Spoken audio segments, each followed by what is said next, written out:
Il va falloir s'y faire. Une visite à l'AutoWorld désormais, ça commence par un nettoyage des mains. La porte des masques est recommandée, pas obligatoire. On a de l'espace ici, ça c'est un avantage. On a 5000 m², donc il y a de l'espace. Mais il y a une sorte de sens à suivre. Donc vous voyez peut-être sur les sols qu'il y a des stickers. Et donc les gens doivent vraiment respecter. Donc on a un circuit où on visite et les gens ne se croisent plus. Cette réouverture à l'AutoWorld, on l'attendait depuis longtemps.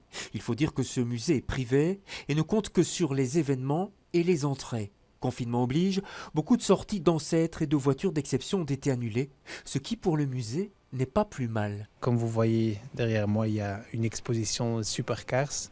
Donc on a rajouté une vingtaine de voitures assez spectaculaires.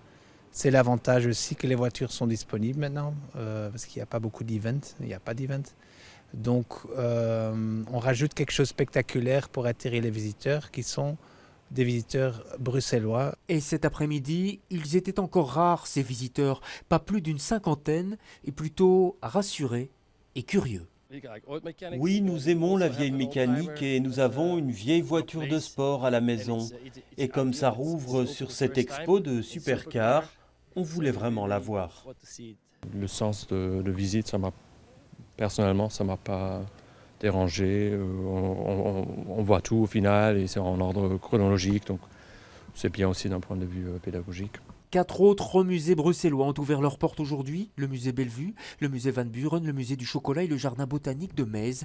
La plupart des autres ouvriront dans la semaine.